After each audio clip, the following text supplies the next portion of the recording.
Hi, so this is our presentation on the landmark Supreme Court case Miranda v. Arizona by Rebecca and Eryn. So the problem we created was evaluate major continuities in the social and political spheres between 1966 to the present as a result of the landmark Supreme Court case Miranda v. Arizona. So clearly this is a continuity versus change over time prompt, but we are focusing on the continuities. Although the landmark Supreme Court case Miranda v. Arizona brought about considerable change to the constitutional rights protection, there has been a substantial continuation of racial discrimination within and outside of the justice system and other violations of constitutional rights. So first we're going to talk about the background, and that's what is the historical context, who was Ernesto Miranda, and what exactly happened to him.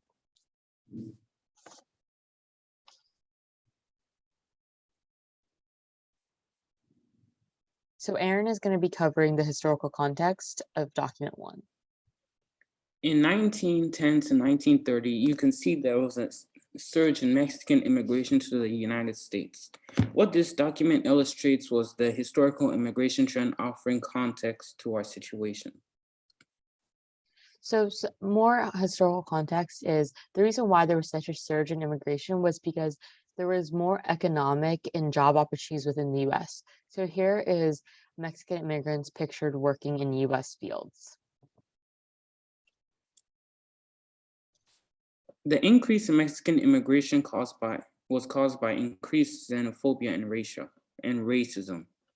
This document from the point of view of a white American citizen is this document from the point of view of a white American citizen is to spread fear of Mexicans to increase racism.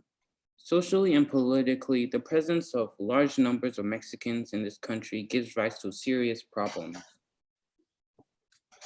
So some more historical context is in document 3, you can see clearly this is a document from the El Paso Morning Times newspaper from 1917. The purpose of this image is to show a newspaper article from 1917 that it includes news of bills preventing Mexican voting. Voter suppression is an explicit type of discrimination that is heavily involved in the governing system of the United States. So it clearly says bill before legislature to prevent Mexican voting. So that's another clear example of Mexican targeted racism.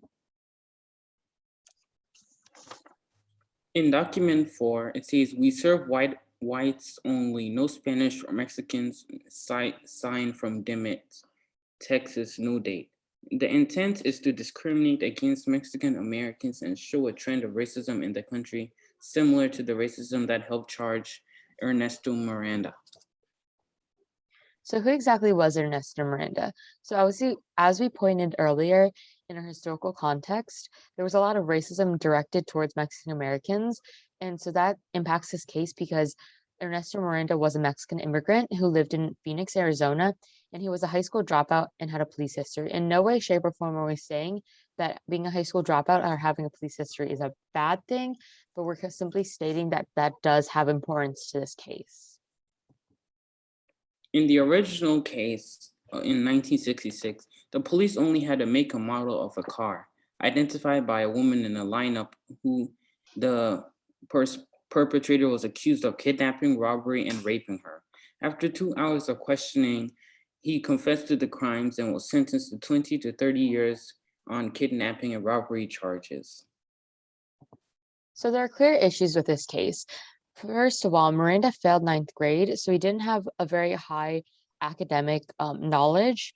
He had a history of mental instability, so that makes him more susceptible to manipulation.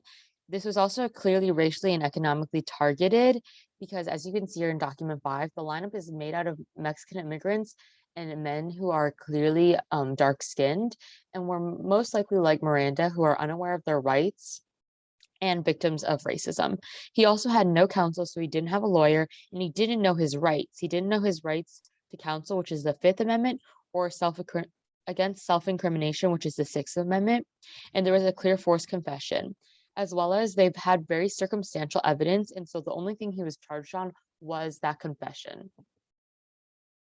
The appeals, Arizona Supreme Court and Supreme Court of the United States.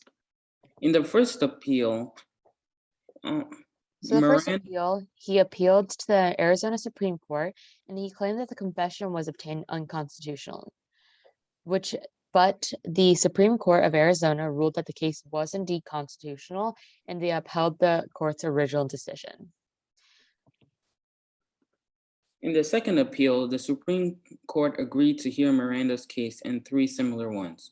The court ruled in a 5-4 favor of Miranda. They stated that prosecutors could not introduce his confession as evidence because they failed to inform him about his rights.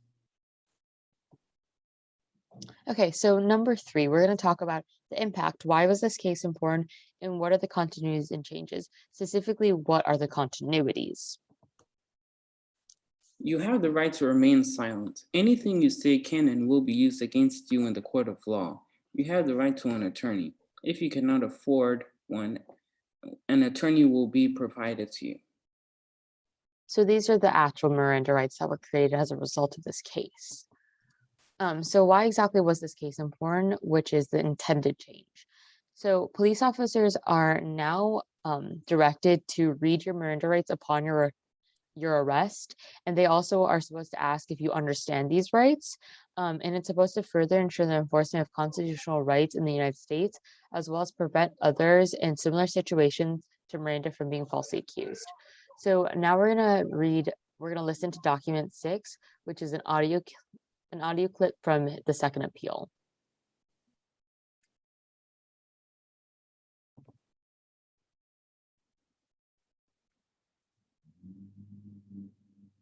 Okay.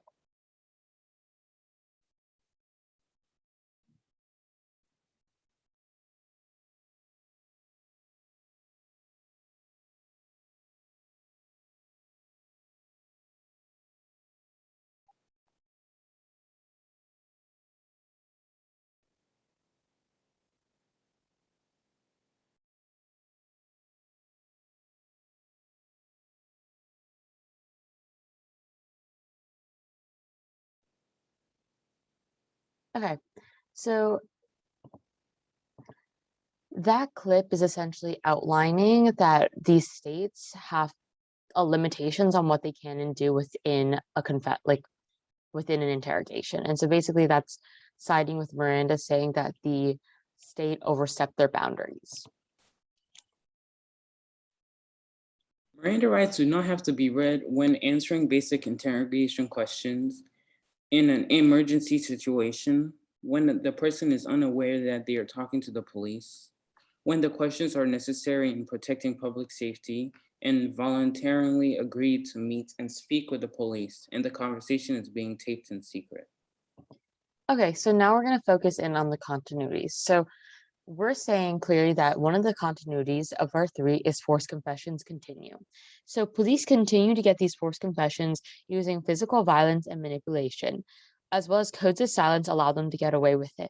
Police officers clearly have a code of silence between each officer. They don't tattle on their so-called quote unquote brothers and sisters. And it's also clear that this ruling didn't actually change the way questionings are conducted. So what we're saying here is that the Miranda v. Arizona ruling only changed um, the way that police officers arrest these people by reading their rights first, but it doesn't change what happens within the interrogation room, as well as places like Quantico or like areas in Cuba, which have very blurred lines, allow police officers to use like clear force and further violate these constitutions.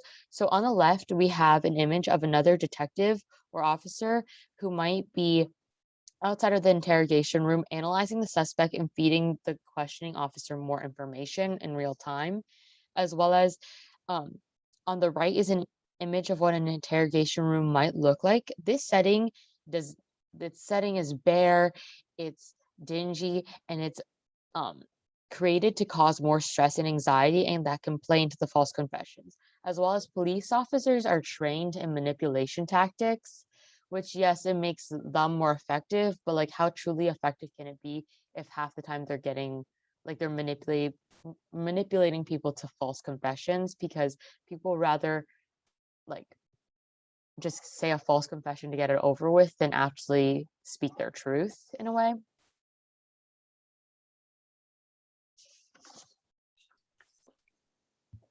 Continuity 2, systemic racism. Racism specifically to Mexican immigrants continues in the form of deportation and other racially targeted acts enforced by the government. This document gives historical context to the continuation of systemic racism with the knowledge that deportation is an extension of the racial targeting in the justice system. So basically, this image shown above is aliens apprehended and removed, and that's basically saying that people deported. And yes, the number has dropped within recent years, but there's um, still a clear number of people who are being deported, which in the end still shows that continuation of systemic racism, specifically targeted Mexican immigrants like Miranda. And so there's a clear continuation of the racism that helped charge Miranda because Miranda was a victim of this racism. So some more continuities under racism. So document 8 is from Donald J. Trump, which is the 45th president of the United States. And it's his tweet basically saying that Mexicans are gang members, they're terrible people, they should not be allowed to be admitted into the United States, and it's basically an invasion of our country. So what we're saying here is that social media has given people a larger opportunity to express their racist views. And once again, these are the racist views that helped charge people like Miranda and others because of racial biases within the courthouse and outside of the courthouse. In continuity 3, violation of constitutional rights. The violations continue. Freedom of the religion is the First Amendment, and Muslims and Jews are victims of hate crimes and face legal obstacles in our justice system. The purpose of this document is the 2018 travel ban was to ban people primarily from Muslim areas from entering the United States, a clear violation of freedom of religion as it targets a specific religious group. And also, we can see a rise of hate crimes specifically directed towards Jews in the recent months. And that shows that violations of constitutional rights did not end with the installation of the Miranda rights because it only really affects how people are arrested by police officers, and it only alerts them of a limited amount of rights. So it doesn't actually protect them against all constitutional rights violations. So therefore, that's a third continuity. Some more evidence for a third continuity is these violations also continue in terms of violation of the Fourth Amendment, freedom from unreasonable search or seizures. Police officers racially profile African Americans for search without cause, leading to higher arrests and brutality, as well as higher incarceration rates. And this is also an extension of systemic racism, because you can also cite cases like Sandra Bland and the stop and frisk law. Reference document 10, which is an image of a protest in New York led by Reverend Al Sharpton against the stop and frisk law in 2012. This historical situation represents the continued fight against racial profiling and violations of the Fourth Amendment as these issues have continued. So basically what we're saying is there's a clear outnumbering of continuities versus changes because the continuities outlined before us include forced confessions continue, systemic racism continues, racism period continues, as well as violation of constitutional rights continues. Because what we must look at when we're evaluating the Miranda v. Arizona case is that it only changed the way police officers arrest people. So it doesn't actually change a lot of things outside of that, and it doesn't change the other constitutional rights that are being violated, what exactly is happening in those interrogation rooms that lead to these false confessions, as well as the extension of systemic racism within our justice system that continues by the continued targeting of Black and brown people of color, women, etc. So thank you so much for watching our presentation. And these are our sources: information, images, and documents. Thank you.